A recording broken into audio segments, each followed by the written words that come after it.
Good afternoon, and welcome to today's webinar, which is By the Book, the Silent Power of the Well-Crafted Employee Handbook. My name is Bob Neiman. I'm the editor of Planet Laundry Magazine, and I will serve as today's moderator. Each month, we like to focus on a topic that was featured in an issue of Planet Laundry Magazine. And today's topic was appeared in the March issue of the magazine, and it's a chance for us to go a little bit deeper into that topic and perhaps ask some questions of some of the key contributors of that article. And so let's meet the panelists. I am thrilled to have with us today John Cooper of WaveMax Laundry, Joe Jepson of O-Town Laundry Services, and Brian Riesland of Laundry Genius. Gentlemen, thanks for being here today. Really appreciate your time. Glad to be here. Thank you. Absolutely. So, Brian, I think I'm going to pick on you first.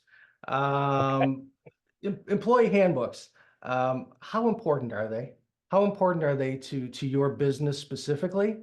I mean, it's an easy thing to say, well, you know, it's just a handbook, but I don't know, how do you use it, and why is it so important to you? Well, I guess if you come from a sports world, you might have heard at times, right? The best offense is a good defense. And kind of in the case of the employee handbook, I think it's a good it's a good defensive measure. That doesn't mean that there's not stuff that we do proactively, like sharing our mission and vision and stuff like that and using to establish. But for us, it ensures that we have a checkpoint on, expectations, policies and procedures, what's going to happen if things go wrong. So when someone comes to work for us, they get a clear download of that, and they know what's coming in up front, and we have something to refer back to when something doesn't go as expected. So that's a super important tool for us to have. I think coming from a long time in a corporate environment, there's a lot of things that I tried that I probably shouldn't have, that weren't appropriate for in a small business, but it was good to learn. But this is one of the things, just in terms of having a tool to get aligned up front, I think is an important thing to have in place for any business. Perfect. Hey, Joe, how about yourself? Why is the handbook, that document, important for your business? In our case, we're a franchise. So the franchise came with a rudimentary version of an employee handbook, and we had to get in and frankly translate ours, because I'm operating in a suburb of Miami that's almost 99% Hispanic and Spanish only.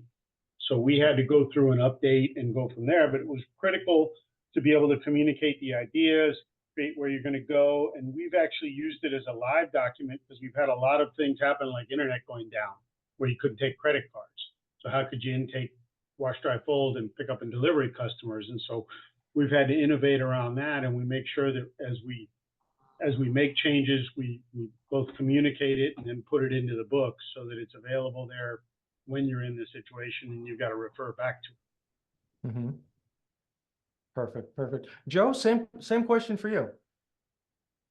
I think in the article I talked about McDonald's. I can't remember if you put that in the article or not, but I think I sent it to you. You go to McDonald's, clear in Florida or here in Utah, and they're pretty much going to be the same building. The burger's going to taste the same.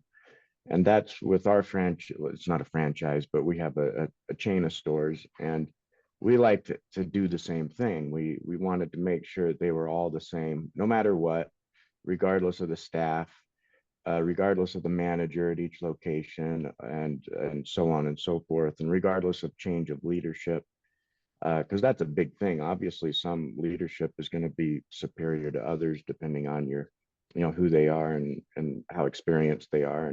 And so if you have a really good handbook or something similar to that, it allows them to understand exactly what you expect of them and what the requirements are of them. And we even go to the extent of saying what chemicals you should use when you're cleaning, and don't use chemicals from home. Don't bring anything from home. Use what we have in the store.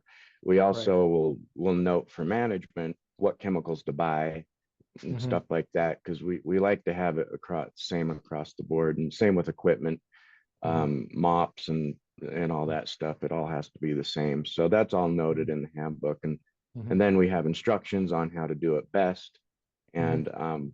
And it really helps kind of keep things far more uniform. We still have issues, obviously, with people veering from what we really want, Mhm. but the handbook really helps bring them back in line, because for Mhm. us, one of the big things is a monthly meeting that we require in the handbook. It's part of their employment contract. They have to come to a monthly meeting. They're paid for it. They Mhm. come and we have a nice meal or whatever. Right. But that's noted in that handbook, and they come and we review any issues that have come up that are in the handbook, so that we're able to do that pretty well. So Right. anyway. Right. You definitely go deep with it, and you want it, that consistency across all stores. Yeah, it's taken a long time to get it there. Just so you know, Right. it does take a long time. Right. It's an evolving kind of document, isn't it? Yep, Yeah. absolutely. Yeah. Listen, before we go any further, I just want to let everyone know that you can certainly send questions to our panelists. I neglected to say that, but feel free to type that into the question box, which is at the right side of your screen at any point during this program, and we will get to as many of your questions as we can. So let's not neglect that either. So feel free to fire away with your questions. Guys, what's the essential elements of an employee handbook? And Joe, I'm going to stay with you. What information is essential that you have in that document for your business? Well, obviously, there's going to be like for us, I think the first part of it, just has to do with employee-employer relationship stuff, and the things that what would you say, the more legal parts of it, Right. having to do with the legal parts of being an employee and an employer. What's expected obviously comes a little later, but what full-time is and stuff like that. Mhm. I don't really go into that section too often because it's kind of boring, but that it's probably the most important section, so that you don't break the law when it comes to labor laws and stuff Right. within your state or the federal government.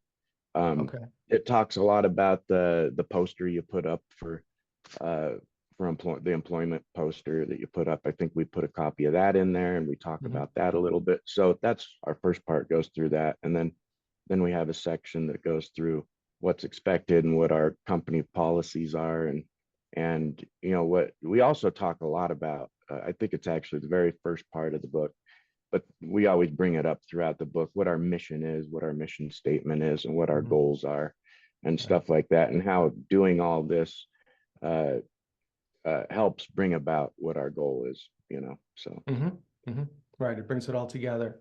Yeah. John, what's essential at WaveMax to have in that book?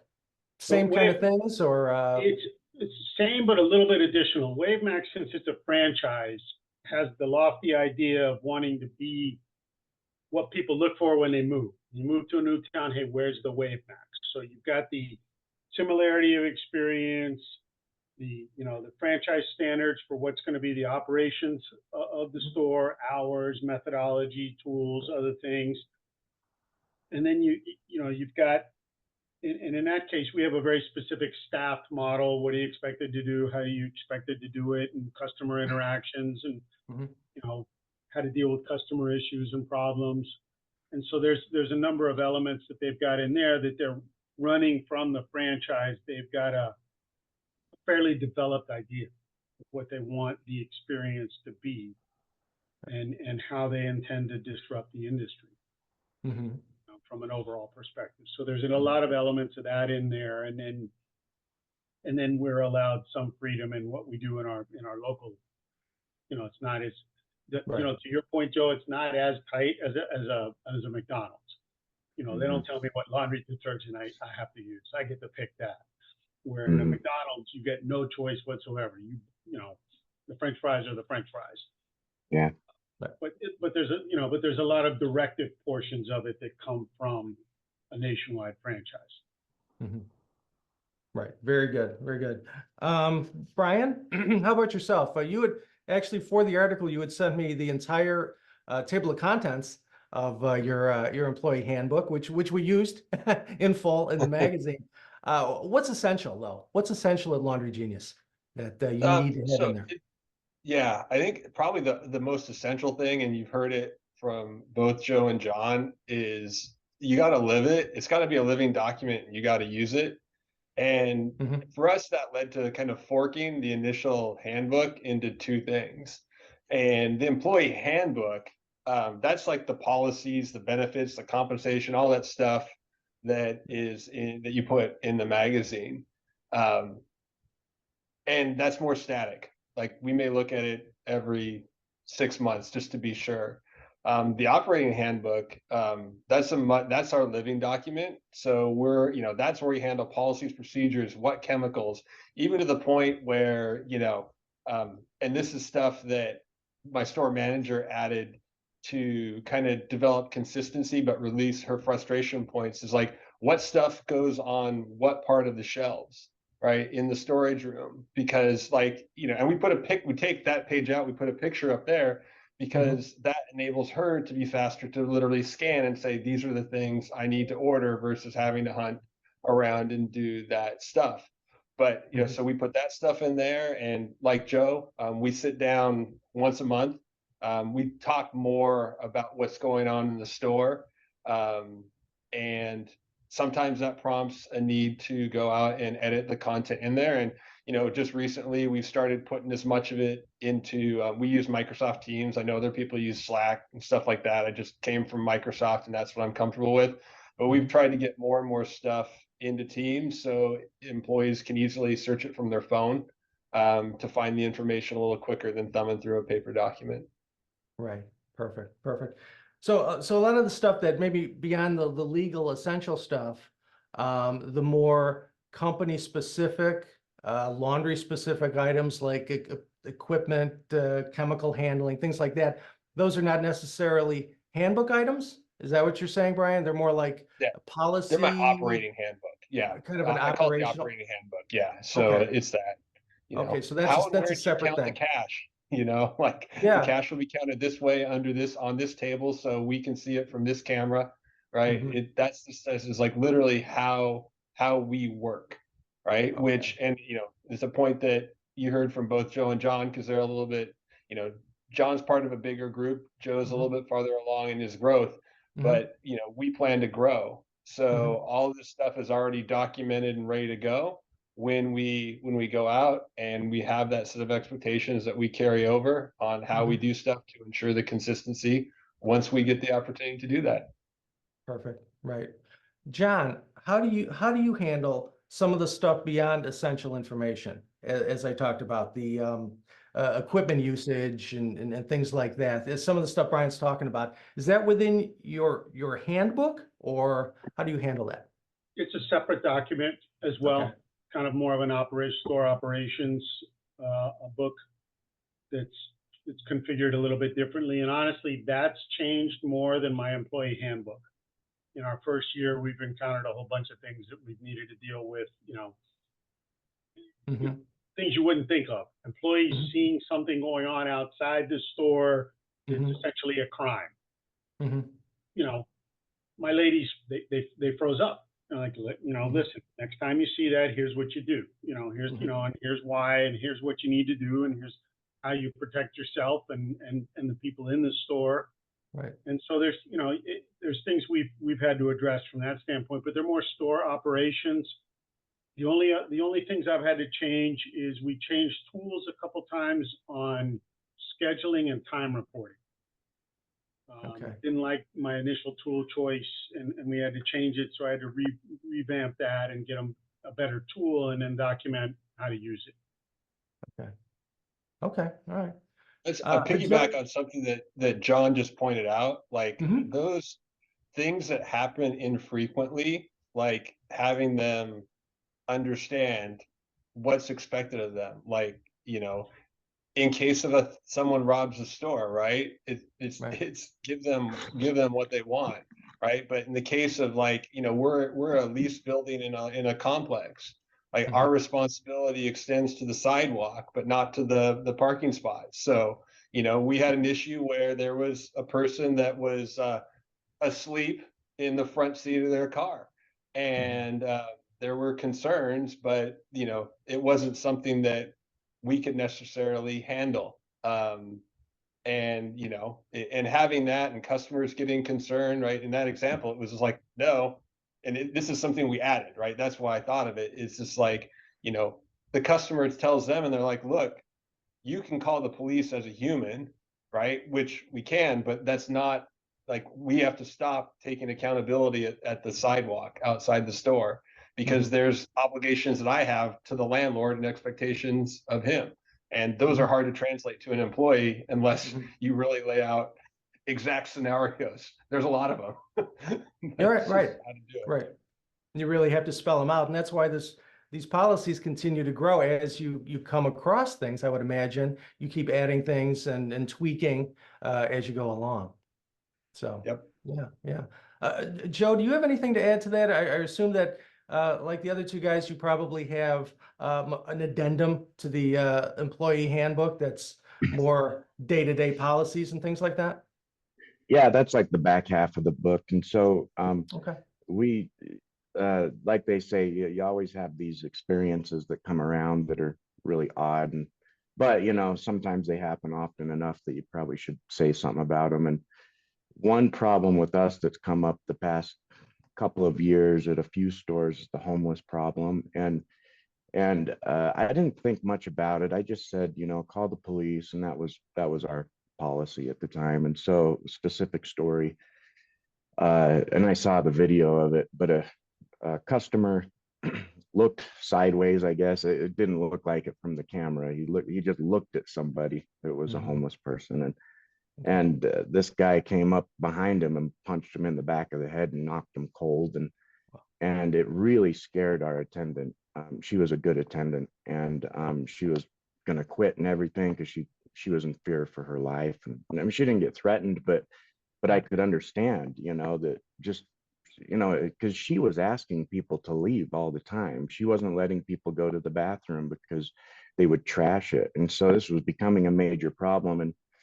And we really thought about how we could help protect, and it's kind of an interesting policy, but we really thought about how we could protect our attendants and to help get them out of a bad situation. So we talked to our attorney, and we ended up coming up with a policy that literally has tasers and mace, and we have a very specific policy behind them. But the main goal is for them to get away. If they can't get away, then they have these options at their disposal, and we have like a room that they can go lock themselves into if they can't go outside, and if they can't call the police can't get there soon enough.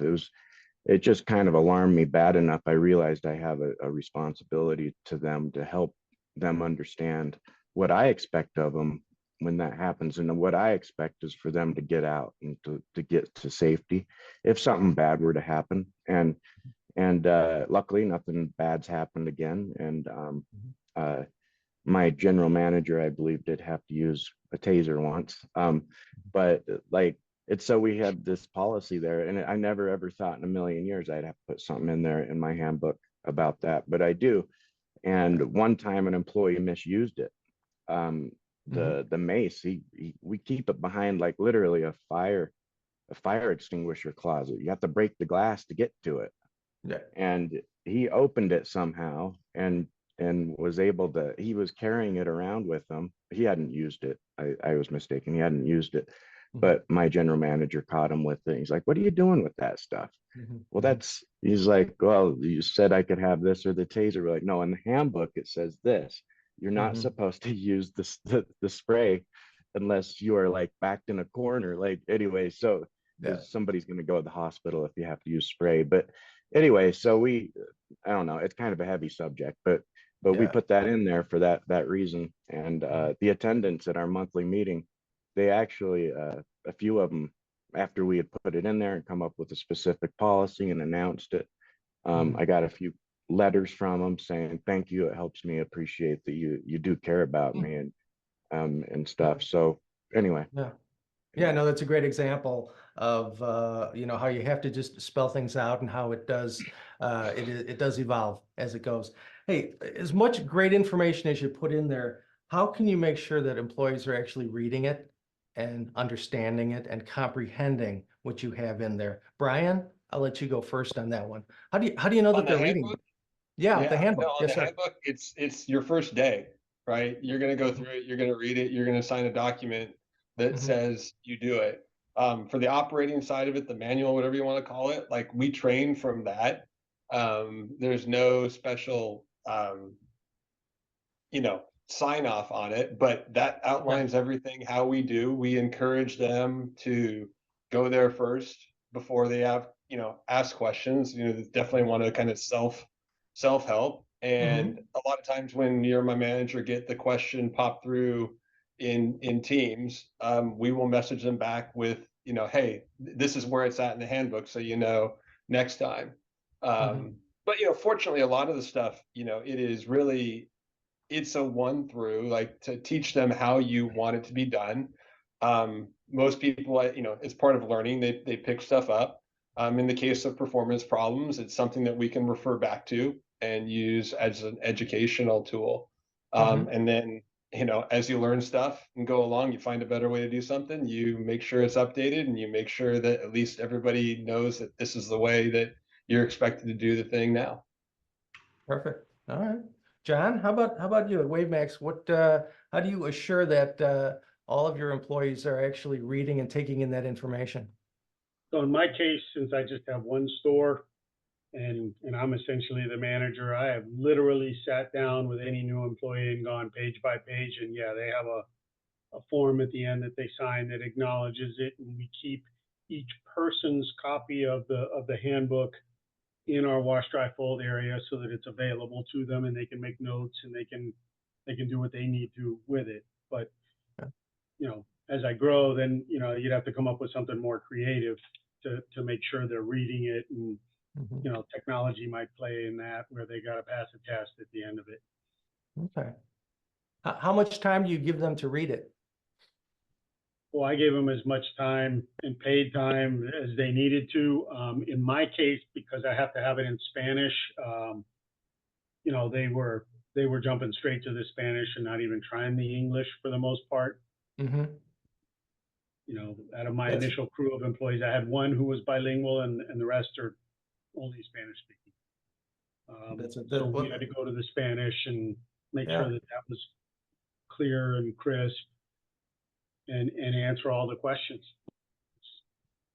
Well, that's a It's good not point one that you diet. bring up that you actually give them time on the clock to read the employee handbook. Is that important? It's well, the honest answer is it's the only legal way to do it. People choose not to, but Okay. they're hourly employees, so you can't ask them to do work unless you're paying them to do it. Mhm. Right. Joe, how about you? How do you guarantee that everybody's reading everything you put down there? Uh, it's tougher, but we we had looked into doing an electronic test or something, I think Teams might have something like that. I can't remember, Mhm. uh, but we decided not to. We decided just to, uh, their first day at work, typically, well, yeah, you give them a copy of it and, you know, ask them to go through it and read it. We kind of earmark the sections that are most pertinent to them, but we also say that this is your copy and you can have it. And then at the company meetings, we'll actually ask a few questions, like not necessarily like a quiz, but we'll Mhm. give a few prizes for whoever can answer the question. So, like Mhm. a small little spiff for Yeah. them, first for showing up as they said they would on time, and then secondly for answering the questions right for some of the like for example, we'll ask somebody to give a demonstration on how to run a power mop, which is like a major ordeal for some reason with most employees.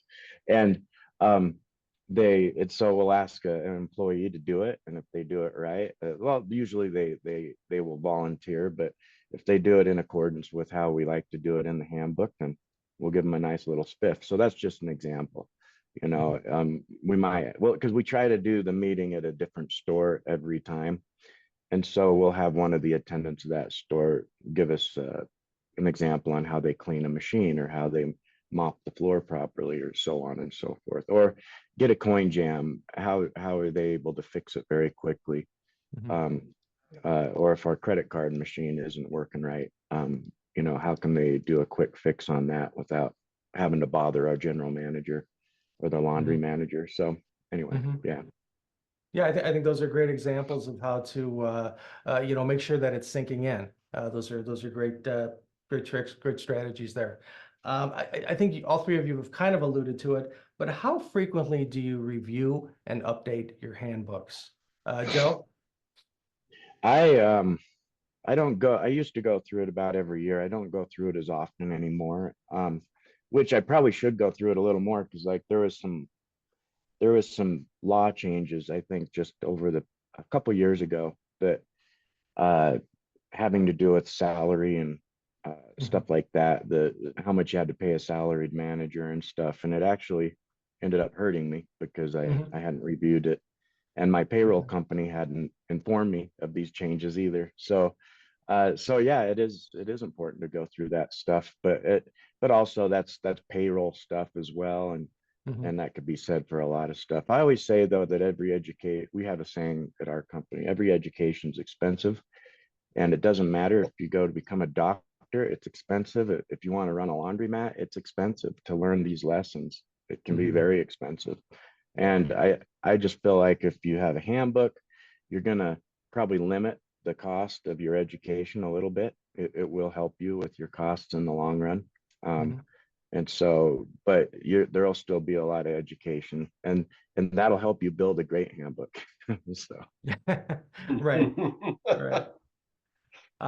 Hey Brian, at Laundry Genius, how often do you update, uh, The employee, review? the kind of the law and policy stuff, I think we look at it at least like in the December, January timeframe. Just so much of that stuff when it changes on a calendar year. Mhm. Um, so that's a good time to look at that stuff. We will definitely look at the operating stuff about every 6 months, but I have a new store manager who's more fluent in technology. So anytime she changes something, she'll make a tweak to that, Mhm. and Mhm. she'll just let me know. But I think I'm listening to Joe talk. It would probably be a good idea for me to read through the whole thing again, just to make sure it's all in line. And sometimes the best intentions and maybe efficiencies may cut the corner on the one or two lines that especially when dealing with chemicals. Um, Mhm. you don't want to deviate off that. So it's like, look, anything on chemicals is the safety sheet from the supplier, uh, because they're big companies. Right. OSHA's been all over them and that stuff. So you gotta, I guess I think right now I'm learning I might want to be a better editor, and ensure that stuff is everything we want. Right. Right. Hey John, how about you? How often do you review and update those materials? So the handbook side of it is more or less static, except for legal changes. Like Florida's got a minimum wage update that's coming in September, so I'll have to address it for that. I've spent more time with the operational side, given Okay. that this is our first year and we're, cutting our teeth and figuring things out and encountering a lot of things that the franchise supplied stuff really didn't address. So Okay. I've been into that Okay. every other month and Okay. trying to make updates and Hmm. trying to address situations for my staff. Right. Right. Well, John, let me stay with you and ask you about some maybe mistakes that can be made with employee handbooks. And I know that this is, kind of a new thing with you. So it could be other industries as well. But what are some mistakes you've seen, or maybe mistakes you've made with regard to this whole topic of employee documentation? So employee handbooks, as Brian and Joe said, carry a lot of legal weight and ramifications, either Hmm. positive or negative. So Hmm. if you don't have any background in that stuff, get help. It's like you're not going to draft a lease by yourself. You're going to get an attorney to do it. Get somebody to help you do it. A lot of payroll companies or HR companies will do it. You can find services that do it. You want to be careful how you innovate because you don't want to take on a position that's illegal or ill-advised. Mm-hmm. And then what I've done in a few cases, especially when it's come to questions around, what is our responsibility? And I've reached out to my own network. I've asked cops I know, hey, my people see this. What are we liable for? What are we responsible for? I've even asked my landlord on a few of them because, I have one lady that she's like the weird magnet. Great employee, but all the really strange things happen on her shift. And it's a daytime shift. And you're like, what is it? I feel bad for her sometimes because she gets all these, she calls me with these surprises and she generally deals with them really well. But you're kind of sitting there going, man, I'm glad it was her, but how do I make sure everybody else is prepped and ready for this in case it happens there? So we've tried to keep up with that and, don't assume you know everything because it's, you can get in trouble. If and I've seen companies as an HR consultant, I've seen companies get hit pretty hard for violating things like wage and hour laws and other things like that. Those regulators tend to run in packs. And when the wage and hour guys ping you, the IRS is pinging you and somebody else is pinging you.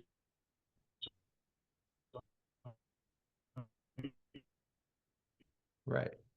I think you froze up, John. But yeah, no, great points. You can get in a lot of hot water pretty quick if you're doing the wrong things the wrong way. Right. Let me just jump over to Brian. Have you made any mistakes with regard to this, or have you seen any maybe other owners making some common miscues that should be avoided? I'd say, touch wood. I don't have any expensive mistakes yet. I think the bet I might have lucked into it a little bit by the payroll company I had when I started. This was something that they offered, and they even made sure, it wasn't just like, hey, here's a manual. Like, I think a mistake someone could make is leaving this call and go type, go into Google and type, give me an employee handbook, right? Or go into Chat GPT and do that. Because, things are different in Washington than they are in Florida, than they are and like just even that second question of what state are you in is an important one. And, like this is one of those places where if I don't remember if it cost me extra, but I would pay a few $100s to get a good legal start on the, things like employment laws, compensation laws, benefits, and then we kind of packaged our stuff around them on the mission and the vision and our own holidays and where you need to park so you're not taking spots from a customer. But it's so it's a play defense again. Make sure it's applicable to your state, whatever you do. Perfect. Hey Joe, I'm going to jump over to you. How about that? Any mistakes or any things that you would warn laundry owners not to do with their handbooks? Yeah, one thing I did at first is I was far too what's the word? It was far too complex at first, I'd say. When I started doing it, I had a couple stores when I really put together a good process for all the buildings and stuff, because I saw us having more stores in the future. We only had a couple, so it was pretty easy we own an apartment management company, so it was kind of easy to plug them in and play with them. But when we got far more stores, it was like they're just so different than apartment buildings. So we had to bring in our own manual, but I made it was just too complex and it was too big and just really hard to follow. It was hard to expect employees and everybody to understand it and to do everything that was in it. So I've actually, over time, I've added to it plenty, but we've actually made it far more simple. So my advice is to make it more simple and easier to use. Always think about your own life and how the complex things tend to get put aside. That's in my life. I see that the things that take a lot of time and effort to do, I procrastinate them, I put them aside. And so we decided instead of making it one of those things that you dread, let's Mhm. try to make it a little easier, Mhm. and that's when I sought out other examples of it, and I found a good one online from actually another laundromat owner, Mhm.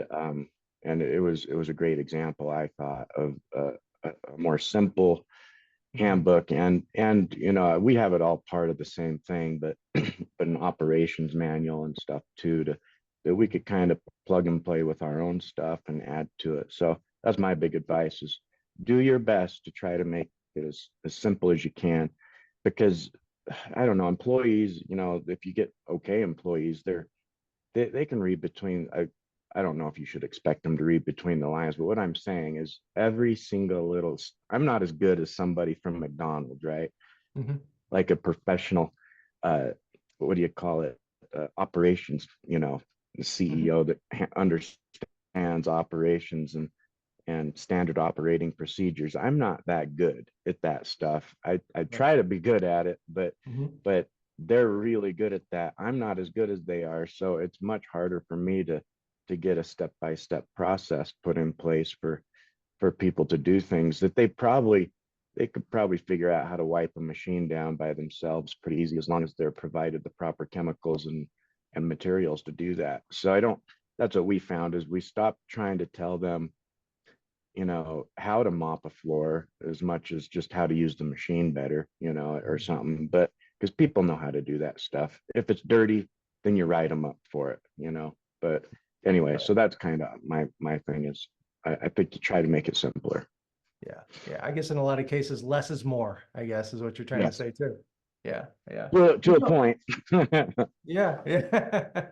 Well, let me stay with you, Joe. And do you have any anecdotes or any stories about how you've used that handbook to kind of make sure that your team is on the same page with the company and its mission and its goals? Any I don't know, examples of that, how you've used that handbook to get everyone on the same page? Yeah. Our mission statement, I don't know if it's a mission statement, our motto Hmm. is it's like twofold. It's more choice and more clean. And then our saying is, we're in the business of clean. I stole it from the Coin Laundry Association. All They had right. it on the front of a magazine article a long time ago. And I was like, that's a great saying. So we use that. And so that's kind of our slogan, is we're in the business of clean. And then so all the decisions we make are based on two those two things: more clean and more choice. Mhm. So whenever we do a new store, we always have that question in mind: will this give customers more real choices? Like, will it give them more choices than what they have at the competitors?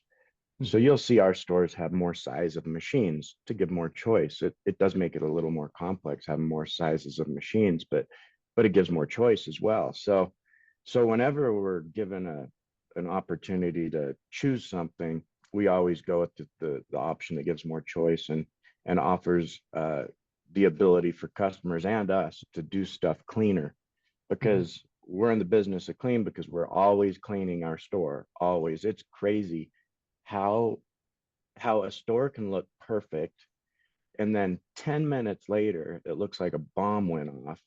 It's amazing to me how laundromats can be like that. And so the so that's why we always mention this in our handbook, but we always bring it up in meetings, and we have it kind of posted everywhere, that more choice and more clean, and more clean has to do more with the employees, I would say, because Mhm. we really want customers to feel like our locations are clean. Mhm. And it just seems like nothing chases people off more than a dirty store. It's Mhm. so we just pound that in everybody's head: more clean. And so that's why we focus a lot on that in our handbook. Mhm. And we get a lot of compliment, I mean, just great reviews all the time, and a lot of compliments about it. We're very good about keeping our machines fixed and repaired and online, Mhm. where a lot of our competitors aren't. And that all goes through. It all kind of starts from the top, which is me, and then but my wishes are kind of, for a lack of better words, they're relayed to everybody through the handbook and my management. But the Mhm. management uses the handbook for the most part. to kind of say, this is how it's supposed to be done. This is what Joe wants, and this is what, you know, the owners want. And so it just helps kind of, so I don't know if it's an antidote, but we definitely see that with all of our employees. They take a lot of pride in that. We take a lot of pride in the fact that we're just here in Utah. We don't go out to other states yet or anything, but the Wasatch Front is big mountain range, and there's a lot of cities and towns. We have 8 stores along the 7 stores. Sorry, we used to have 8, but 7 along the Wasatch Front. And so people will move from one town to another, and we hear it all the time. Like, I was really worried that there wasn't an O town where we were going to be, you know, and I was relieved to find one like a mile away, you know, and it's just like the store in Ogden. Your Salt Lake store is just as good, if not better, than your one in Ogden. And so that's good to hear. It's exactly what I want to hear. So right, and certainly that's a testament, at least partially, to the handbook and the policies and that whole consistency that you talk about. No, that's a great example. John, how about you? Do you have any examples of how your handbook kind of epitomizes the mission at your company? Well, from a top-down perspective, the WaveMax franchise has a pretty developed idea of what they want. Yeah. Coming into the industry as a newbie, wanting to follow up on that, and then, our innovation to it, if you will, was really doing a proper translation to Spanish and making sure it was right. If anybody has any guesses, do not use Google Translate. It is not adequate. It is not correct. It is not complete. And Spanish is a much more fragmented language than English. So there's a lot more words that mean a lot of different things depending on where you're from. So we've seen a lot of work go into that, and making sure that we're using it to develop the experience. And since we're in our first year, we're still finding all those operational things that these other 2 guys probably have pretty well laid out. Different events and power outages and internet outages, and what do you do when your credit card machine dies, and all the kind of fun things that you got to deal with. Right. Brian, how about you? Any stories or anecdotes about how you've used that handbook, or how it's come to help you kind of keep everybody on the same page with goals and mission statements and things like that? Yeah, I mean, in terms of like the mission and stuff, it's funny. I'm glad you went third, because I still kind of ponder my answer and waver, and it's almost like it's critical or it's not, right? It's critical because it documents the expectations that how we're going to operate and what we're going to live up to. But frankly, our mission, our vision, and this stuff comes to life through my people, and my people buying in that this is the way that we're going to do things, and this is the standards that are met. And in a way, like that, the only thing the handbooks have to do with that is that they describe the how, right? So I think that my stuff is a lot about the how. When it comes to demonstrating the mission and vision, it becomes a lot more about the why. And like that's something that you and your team have to demonstrate in like everything you do and in your presence. So like when it comes to the mission coming to life, that's more about the times I show up in the store and how I interact with my team than anything in the handbook. But if we didn't have the handbook, it's, you're building a house on an unsolid foundation. There you go. That's a great way to put it. Perfect. This is for all of you. What tools and resources did you use as you were actually developing the handbook? And Brian, let's start with you on that one. Yeah, payroll company gave me the template for this stuff, for the documentation and stuff like that. After that, the handbook was really me. The operation stuff was me and Microsoft Word. I went through like when John talks about, I'm like 2.5 years in now, and it feels so distant, but literally the first is like write down everything. right? And then go and rewrite it again when you learn that it was wrong or there's a better way or something like that. So Yeah. it's you know a good foundation of a legally equipped person or company to give you that stuff, and then pick your tool of choice to write it down, and Mhm. don't be afraid to edit it, and don't be religious about it, because you Mhm. know if you're religious about it, then you're not going to learn and find different ways to do stuff. Right. Perfect. Perfect. Hey, Joe, what was your tool of choice when it came to putting it together, as well as the resources that you may have used to pull things together? I really wish I could remember this guy's name and give him some credit, but it was a while ago. It's like 6 years ago. I think the 6, 7 years ago, this maybe longer. Anyway, Mhm. uh, we already had a handbook. We had brought it over from our property management company. It wasn't cutting it. It was just very different business. And we thought they would be very similar, but we were very much mistaken. And so we brought we were looking for a good example. We had an attorney kind of helping us, and he was sending over examples that I felt were too complicated and just kind of boring, and Yeah. they were fine, but they also didn't really tackle procedural stuff, you know, how to do certain things. And that's when I ran across this. I think he owned a store or two, but he had put out all these documents, you know, cleaning checklists and stuff that were just a great basis to work with. You could buy it Oh, from him, and yeah. they were in Word format, and he had list galore of stuff. I really wish I could give him credit right now, because we didn't copy him exactly, but it was a great foundation to work from and to add to our handbook that we were already creating.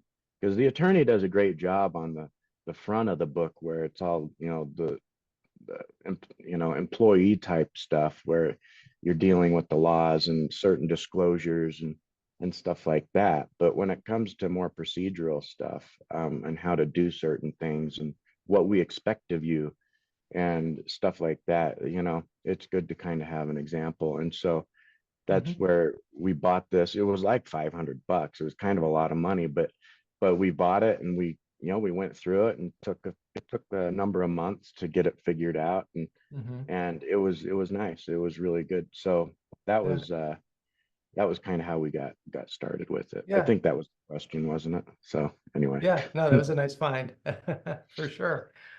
John, how about you? Tools and resources for pulling together your handbook. So in my case, we inherited a Word version of the handbook from the franchise.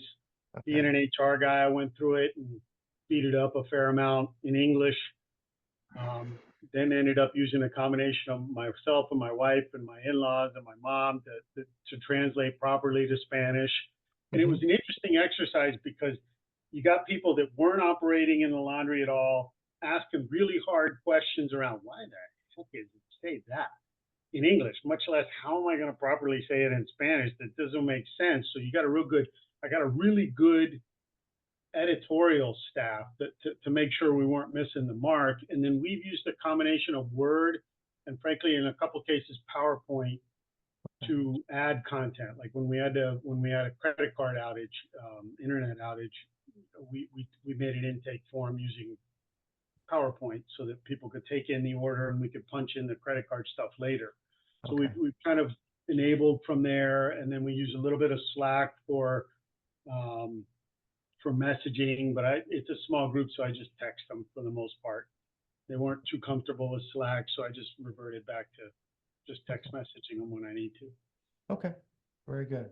Very good. John, staying with you, what's the best piece of advice you could give a laundry owner or maybe a potential investor who's first looking to develop this employee handbook? What can you share with them to make it a little easier? I'd say be careful. Don't just take whatever you find off the internet. Get Mhm. some good advice. If you don't know the particulars, get help from your payroll company, your HR company. It might be worth paying for the upgraded plan from whoever you're buying payroll services from to get that HR expertise, because you don't want to put something in there that's frankly illegal, because Right. that'll get you in more problems than anything else. And then you want to cross-check with your insurance company and your attorney because they may have particular things they want done different ways based on the state you're in and on the property casualty laws and other things like that that impact what you're going to have people do or not do. Great, great. Brian, best advice that you can offer another store owner who's going through this process? Make sure you have something, like John said, for the stuff that involves the law. Make sure you consult people that are experts in that kind of stuff. And, you know, just, yeah, make sure you, I guess, when you get outside the legal stuff, the operating stuff, you know, keep your handbook as a document of stuff, but don't be afraid to rip pages out and post them where the task happens. Like, you know, how we take care of the moppet is posted right there above the moppet. And how you fill the chemicals right there. Right there. Like that, Right. like that's actually probably more important than putting it in a binder and making sure it's there. Put the stuff where people are going to use it, and guess what happens? Yeah. They'll follow your processes. Right. Make it easy. Make it easy to find. We use moppets as well, and they are a great mop. But we literally put our little instructions, we laminate them and tape them right onto the moppet, because oh my gosh, it's incredible how they go to pot so fast if people aren't, you know, following directions. I mean, it's incredible to me. So right. but, And we use it too. Great tool. yeah. There you go, Moppet. Manual sponsored by Moppet. Hey, Joe, do you advertising. Joe, do you have any advice, any tidbits that you can offer store owners who are going through this exercise? Yeah, I think I like to say that it's better to ask forgiveness than permission. That used to be my motto and my credo, but not anymore. Not with the handbooks. I think it's pretty good to try to do your best from up front. You know, because I still am in the construction business a little bit, property management, real estate renovations, and we always have a saying, it's better to ask forgiveness than permission when we're like renovating a property. But that's not the case with you know, this sort of stuff. It's really not. And it's fine. And, you know, like I said, every education's expensive. You'll learn as you go along, and you put that in your book and document what you've learned and pass it along to your employees.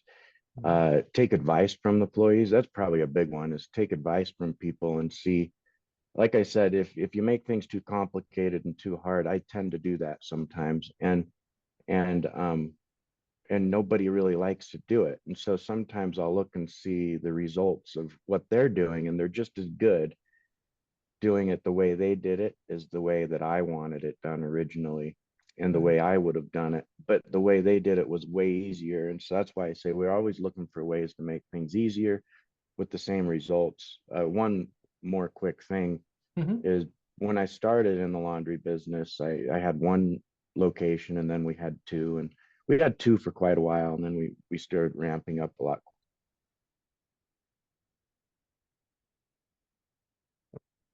Sorry, my manager, who were running those, because we really wanted to learn how to run them and operate them. And I remember I would always dread going to a store that I hadn't had an opportunity to go to for like 5 days or something. Like if I had been out of town or something, I was always worried that, because I would come back and they would look horrible, because I was one of the people doing a lot of the work at the stores. And so if I left, it was harder to keep up.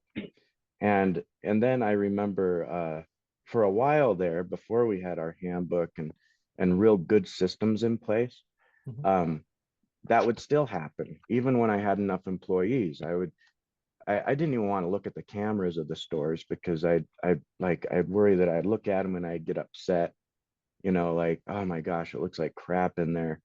But then we did the handbook, and we started getting a better leadership structure to follow the handbook and to implement it. And it's not all about the handbook. It's just a very key component of it. you know, uh, your standard operating procedures and stuff. And so we really focused hard on more standard operating procedures. Part of that is the handbook, employee handbook.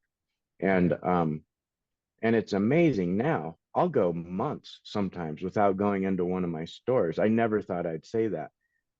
I used to have this rule that I'd have to go through at least once a week. But now I'll go like a month or two before I go through a store. And I'll still find that I dread going into a store I haven't been in for a couple months. Well, I'll go in and I'll see that it's nice. It's just as nice as if I was to run it myself. And I'm so pleased when that happens. And it happens pretty much every time now. There might be some things, sure, that bother me, but for the most part, it is just really nice. You know, it's really nice to see that it's really rewarding, I guess. So yeah, if you set up good procedures and policies, handbook to help people follow those, you'll see the benefits of it, in my opinion, for sure. Perfect. You know what? That was everything I had. Is there anything I didn't ask, just real quickly, that you want to share, any of you on the panel, regarding this whole topic or your journey of creating an employee handbook? Anything real quick that maybe I didn't touch on? Or did we get it all? Your team knows better how to do stuff than you thought you did. So, good one. you know, follow their lead, enable change, because they'll figure it out. All right. Well, you know what? I think that is all we have time for. Thanks so much. I've got a few things I'd like to share. We've got some upcoming events at CLA that I would like to just mention very briefly. We've got a couple of virtual events.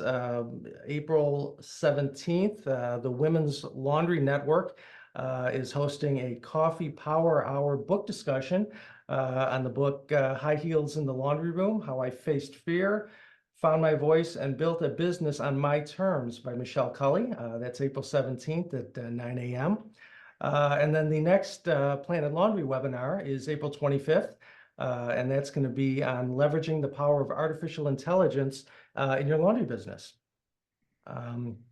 We also have several opportunities to connect in person with your peers at the CLA Connect Live program. There's one next week, actually, in Raleigh, North Carolina. There's 3 in April in California, Illinois, and Texas. The program's going to New Jersey in June and then into Ohio in July. So those are great opportunities to network and meet with your peers. Of course, Excellence in Laundry is coming up May 20th to the 22nd. That's going to be at Palm Beach Gardens, Florida. It's 2 days of education and just top-notch speakers, great networking opportunity, all on a 5-star resort property. Right before that, in conjunction with Excellence in Laundry, the Women's Laundry Network is putting on Excellent Women in Laundry. That's May 20th. It's all day. It's a full-day event of speakers, panel discussions, and roundtables. Again, a lot of networking opportunities strictly for women in the vended laundry business. And there is bundled pricing for those who attend both events. So you can find out more information on all of that at coinlaundry.org/events. So be sure to check that out as well. If you haven't done so already, check out the CLA Facebook group at Laundromat Professionals Network. And I think that's all we have time for. So again, thank you very much to the panelists for their time and their insight. Thank you for your participation. I hope you learned a few things that you can take back to your stores, and have a great rest of your day. Thank you. All right. Thanks, guys. Appreciate it.